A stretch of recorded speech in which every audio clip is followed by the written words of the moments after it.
This world's tough, very difficult to survive in, yet it doesn't hurt to get a leg up. I was told that when I was born it was during a horrible storm. Thunder clapped. The winds were so strong it rang the bells from all the churches. The lightning crashed so hard that it hit one of the resonator buildings, causing it to spark uncontrollably. This insane looking building that kind of looks like a cathedral is where my parents took shelter.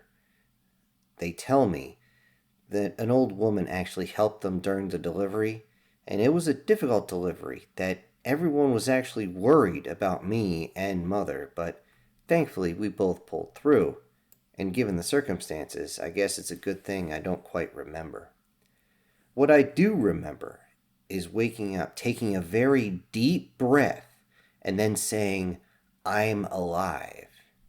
This is my very first memory in this place, yet something was off. This had happened before, someplace warmer, someplace softer, someplace I can barely remember. It's like reliving a dream, and it all started to come back, mostly in fragments, flashes, memories of somewhere else, things that make sense until I remember where I am and what day it is. I turned 5 years old today, at least officially. I actually turned 5 years old a while back, but ceremony only happens 3 times a year. In this world, there's a mixture of science and sorcery. Electricity is free, and it feeds the airship that are seen throughout the skies at all times of the day or night. Lights dance across the city at night, allowing for the cities to never, ever sleep. Water is thankfully clean and available to all, which allows for a very hygienic society. There's even entertainment of all kinds for those that wish to partake. Though most would hear this and believe that they're in some sort of cyberpunk paradise, what you see is actually something very different. Different due to the other species around. You see, when somebody reaches the ages of 5, 10, and 15, they're able to summon a familiar. This would seem to be a complete blessing, yet there's a catch. You do not get to actually choose your familiar, though it's clear that there have been a bit of resonance with each person. For example, young girls are more apt to receive something soft and cute for their first familiar, where the boys usually summon something with a bit more practical nature and a bit, shall we say, stronger. Last year, one of the boys actually summoned a bull calf. Now, cattle are not rare in this world at all, but a bull calf that is loyal, listens to all commands, is something well received, as well as the fact that the summoned creatures are usually larger, stronger, faster, and far more intelligent than their natural-born descendants. The bull grew up fast and now protects the herd better than a pack of hounds ever could. It also has the ability to pull an insanely high amount of weight via carts and saddles and things like that, allowing his family's farm to flourish beyond anything that anyone expected. A girl that summoned last year summoned a feline that is such a good mouse catcher that she has not had to feed this feline in over a year. These are examples of when summoning goes right, yet summoning can go very, very wrong. Over the years, there have been stories of creatures like goblins, slimes, especially the acid type, hydras, gremlins, ogres, and other creatures summoned. Though every summon arrives as an infant, some are just dangerous to begin with, especially if the summoner tries to protect them. It's for this reason one must watch out for male goblins. Only one ever got away, thanks to the intervention of the boy that summoned it. But one is enough. Driven by its base urges, it ran into the sewers, eventually the forest. When it survived and began to copulate with, well, any living thing, even some things not living, as there were reports of the goblin violating a corpse of a fallen monster, or was it a human? The species doesn't matter. The biological sex doesn't matter. Hell, the particular orifice that the goblin goes after does not matter.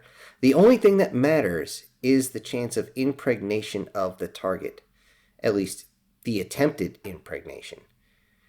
It's rather difficult to impregnate an open chest wound of a fallen knight, but the goblin will still try. Though the chance of fertilization is low, very low, the act is violent and constant.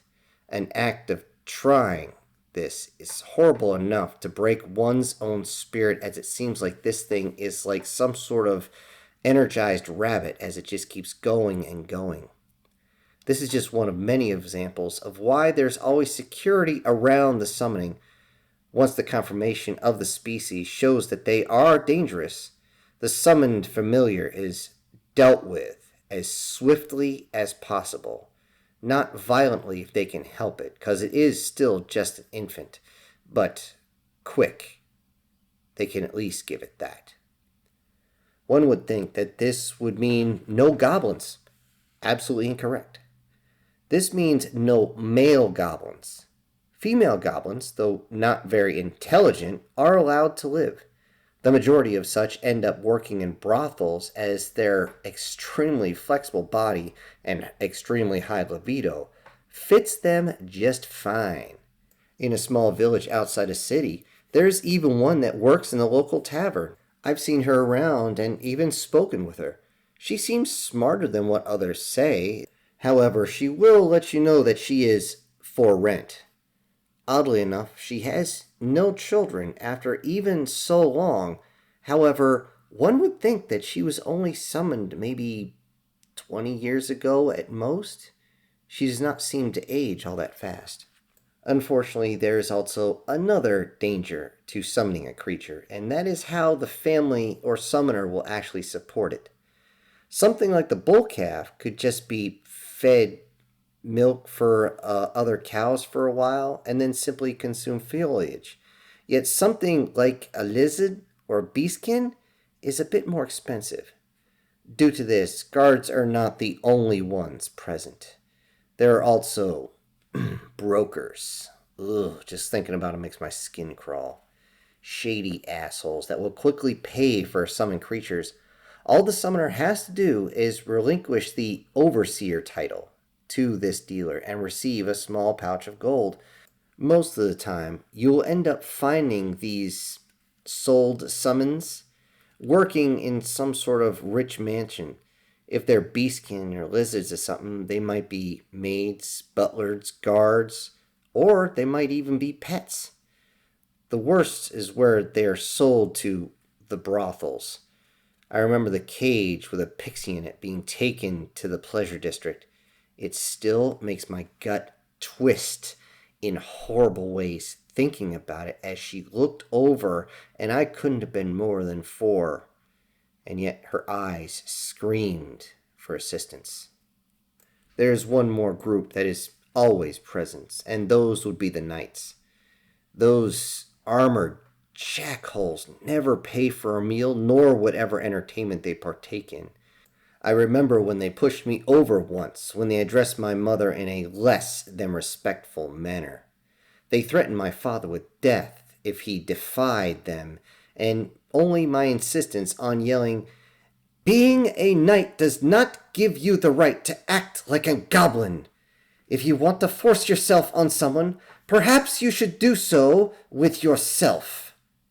The knight was actually shocked that such a young kid would say this. The knight then drew his katana and placed the blade right next to my neck. "You dare, boy?" I stared as calmly as I could forward into his eyes, regardless of the fact that I really had to pee at that moment. I then, as loudly as I could, say, "You would spill the blood of an innocent in front of all these witnesses?" I yelled this as loud as I could, raising my arms to motion to look right and left. The knights looked at the crowd and realized that there may be an inquisition against them if they did something this completely stupid. Thankfully, the mayor of the town actually arrived to berate the knights, and they only withdrew their own swords and their own protests when their commander stepped in as well, who was not exactly pleased at the conduct of his knights. Though these pieces of trash were unwelcome, we knew why they were here. Any species that was considered a national treasure were to be captured, taken from the summoner immediately. If the summoner refused to simply hand over the summoned creature, then the summoner would immediately be killed.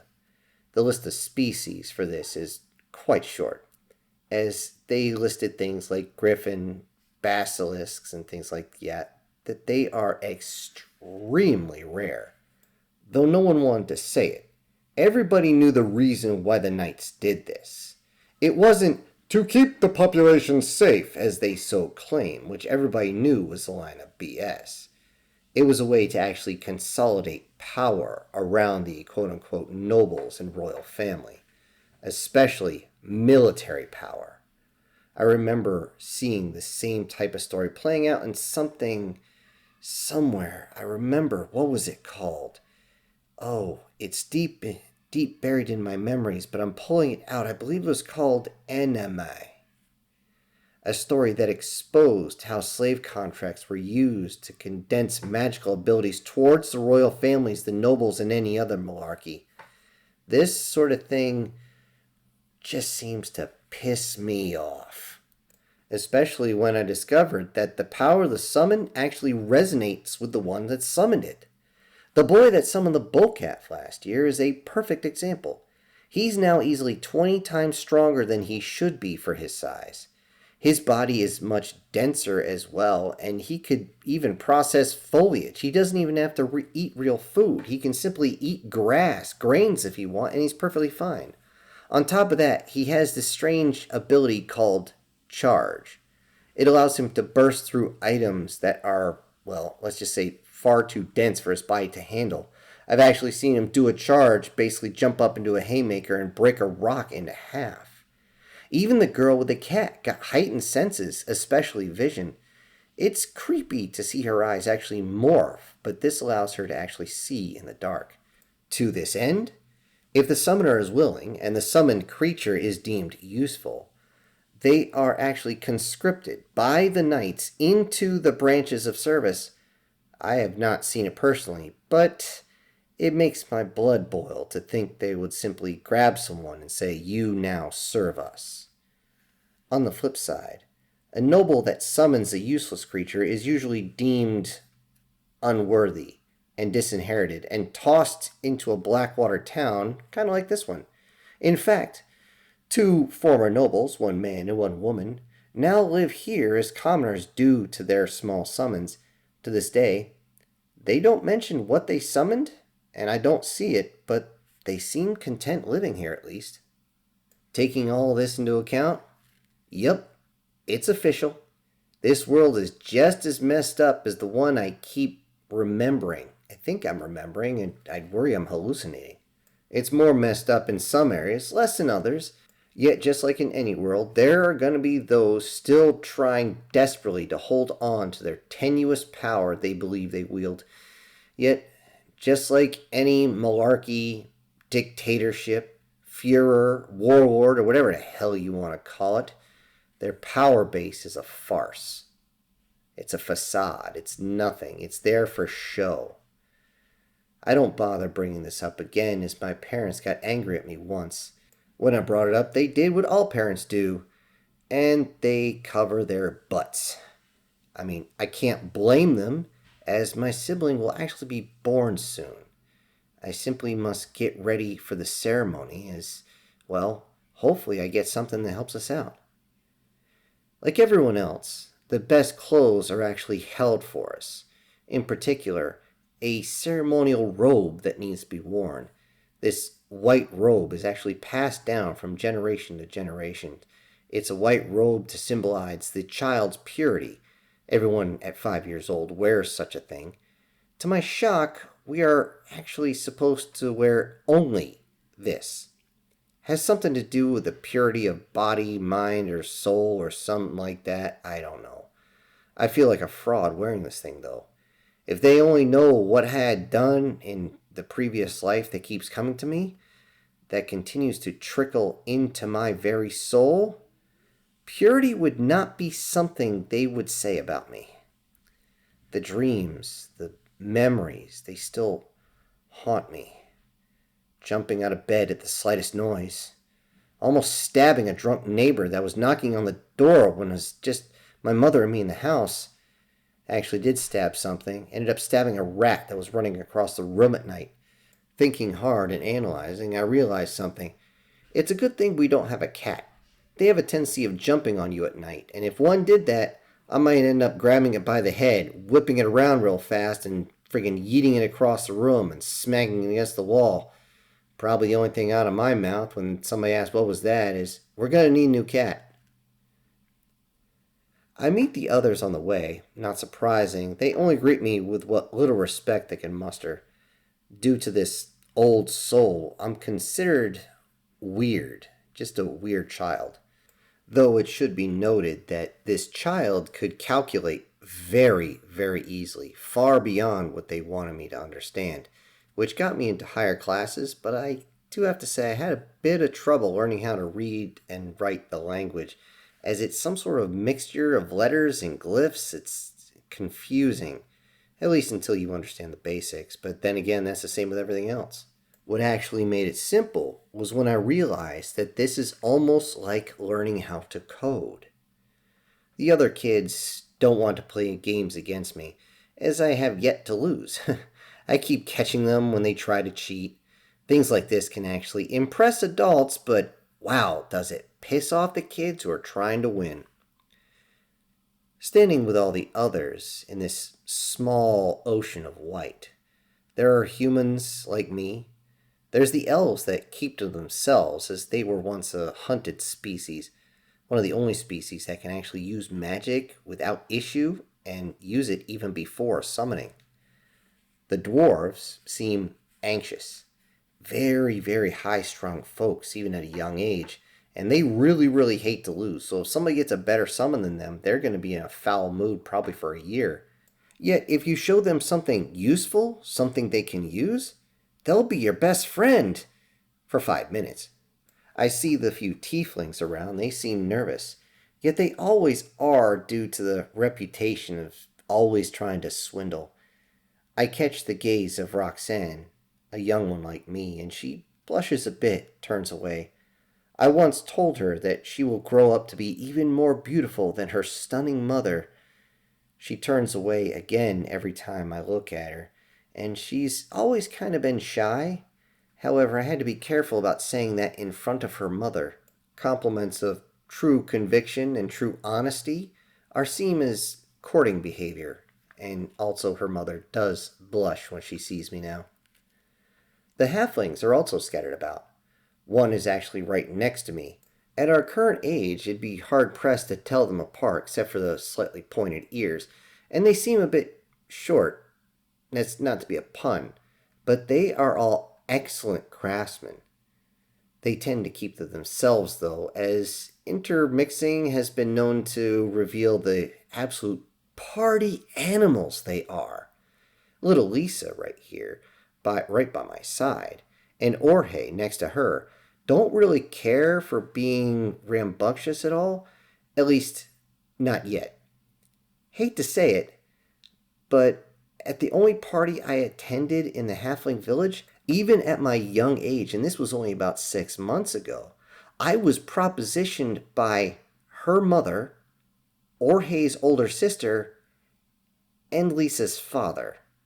Seriously, how did they get any work done? The only thing with a bigger libido that I've ever heard of is a goblin. The tallest in the sea of white robes is the lizards. Once summoned, like all the others besides human, they also do keep to themselves. During physical games, they're actually the only ones I have trouble beating. They are very, very quick, but not as strong as one would think. I see the 3 that are born from actually a human man and a female lizard that he himself summoned a while ago. Since they're actually hatched from eggs, you could say that they're fraternal twins. Both the girls are going to be quite lovely, but their brother is a bit beyond protective. A couple of us actually carried his sister in when she fell out of a tree, and he actually tried to fight us all at first while she was on the ground in pain. Later, however, at least he got a good head on his shoulder as he thanked us, but he's been overprotective ever since. A group that fades into the crowd are the fairies. They fade due to the robes holding their wings down, and at a glance, they look like, well, petite humans. Due to their very thin skeleton, they don't really do many physical games, yet I can tell you from experience they are quite smart. The last group that fades as well, at least the females do, are the beastkins that carry traits of certain animals. Since there's so many different variants of animals, it's difficult at best to find a pair of beastkin from the same subspecies. FYI, never use the word subspecies if you don't want to get punched in the mouth. Don't ask me how I know. One group I was surprised not to see was the goblins, at least at first. It's noted that any male goblins that are summoned are just completely feral, but the females not so much, and when they have children, they're not feral either. But for some reason, they prefer to only summon once a year. Their culture is strange that way, and strange in general. I don't hang out with them much. In fact, if not for a compulsory education, I wouldn't have even seen any of them. The only ones that seem to hang out with them are the halflings, though that does kind of stand to reason, as the only ones rumored to possibly party harder than the halflings are the dwarves or goblins. Eventually, the ceremony began, and the ceremony seems to be summed up in one word: boring. Long-winded speeches and a lot of posturing. Even the knights are individually introduced. Eventually, we finally get to the good part. Each of us is called forward. We're instructed to step into the summoning circle, which is a massive stone with a summoning circle etched into it. We then reach down, crouch basically, and place our hands on it, and put our own magic into it. Now, until this point, most of us have never used magic, so it can be kind of weird. When we do this, the circle will glow with a different color light each time, but it should be noted, the brighter, the better. A familiar will then appear in the center. It's a rather long process, but it's only long due to the pageantry of it all. Everything is scripted, as though the cleric is afraid that without all the showmanship, she will actually lose her job. With each new summon, we all look forward to seeing what may appear. As expected, there are plenty of cute little pets, birds, cats, dogs, and so on. When I looked and I saw that Roxan was next.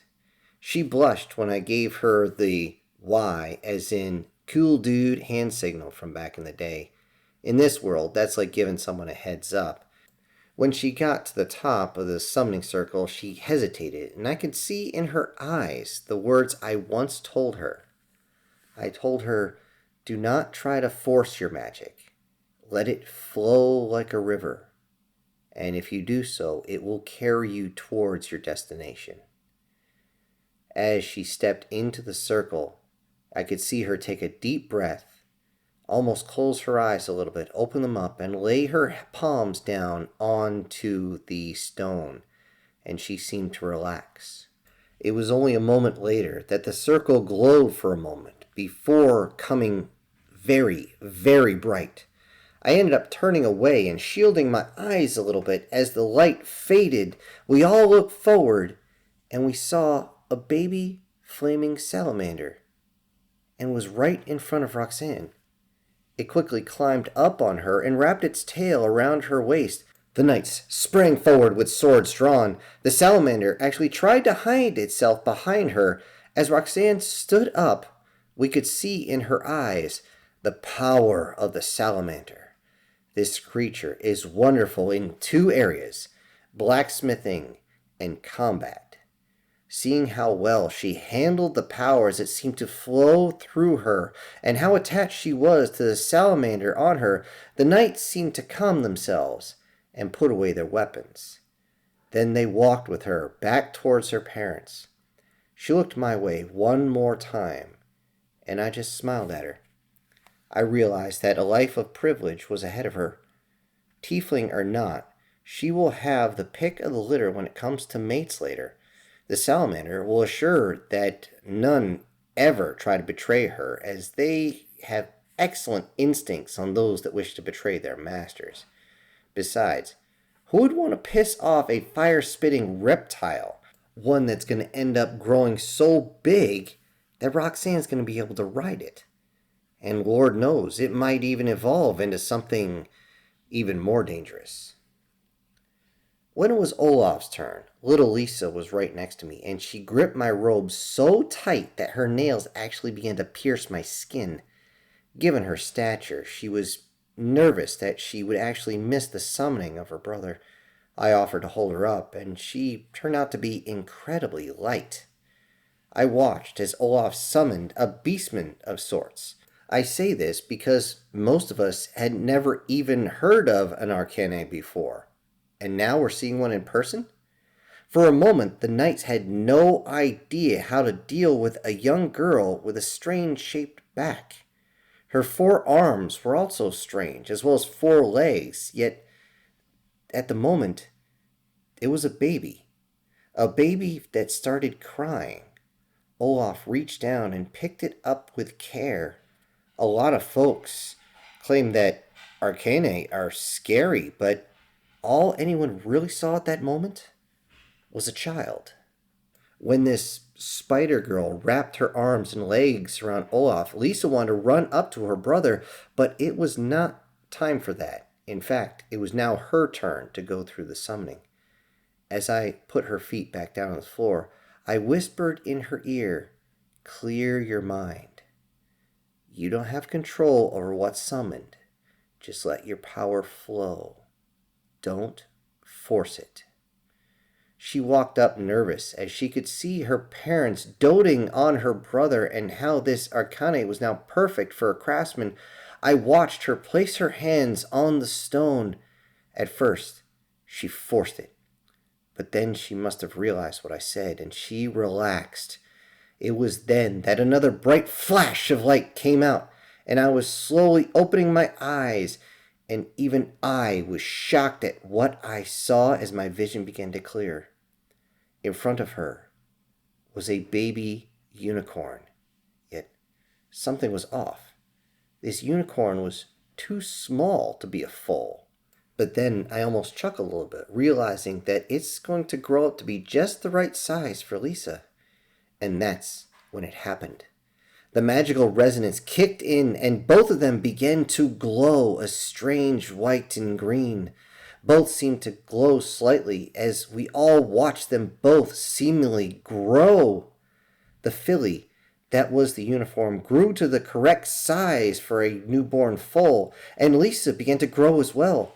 Her robe actually seemed as though it was going to shrink on her, and even though we understood that she was actually getting bigger, our eyes wouldn't tell us that. It just looked like the robe was shrinking. I thought for a moment it's a good thing that this happened when she was 5 and not 15, as the robe itself would end up turning into a shirt. As before, the knights escorted Lisa off. A unicorn is a very, very magical creature.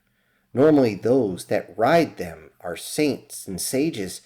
She will never need to want for anything ever again, especially since resonance with such a creature assures that she will always be looking young and beautiful. Everybody knows that unicorns are immortal. I could feel the jealousy of all those in attendance. Just like Roxanne, she will find a better life outside this city. Unlike Roxanne, I can't call her by her nickname anymore, as little Lisa doesn't exactly fit. And now it's my turn. I walk up the stone steps, and all eyes are on me. I care not for their gaze, nor the pageantry of the cleric's words as I walk. I walk to the center and place my palms down, taking a breath. I release everything to include my life force from my hands and my feet. I feel the power extending out, spreading out through the summoning circle. I can't see the color. It isn't white, blue, green, or yellow like the others. Instead, it is a crimson red with a black that seems to glow. Then the power envelops me from all ends, and I end up letting go as the power almost throws me up. In a moment, I swear I heard a feminine voice say, "I found you." I then release everything I have into the summoning circle. A pure light sprays out yet again, and somehow I can still see as though I'm looking through the burst of a nuke. When the light drops, I look into the center of the circle right in front of me, and what I see amazes me, surprises me, frightens me, and comforts me all at the same time. Hello everybody, this is Syntax. Thank you for joining me today on this not so HFY story, but hopefully an ongoing series, but that really depends on you guys, whether you like it. If you like it or don't like it, let me know by hitting likes or putting something in the comment section, and we'll get to it. If you guys like it, it's going to come out every week. Now, I do have to say before I go that today's winner is Alan Williams. And I also need to send out some giant thank yous to the supporters of this channel. And those will be Sir, Prozac and Pancakes, SS Demon, Brian Kemp, MTF Guard, Guardian Sage, Douglas Scarborough, Erica Gem, and Julius Boone. Thank you all so much for supporting the channel. Everybody else, I'll see you on the next one. This is Syntax. Ejecting!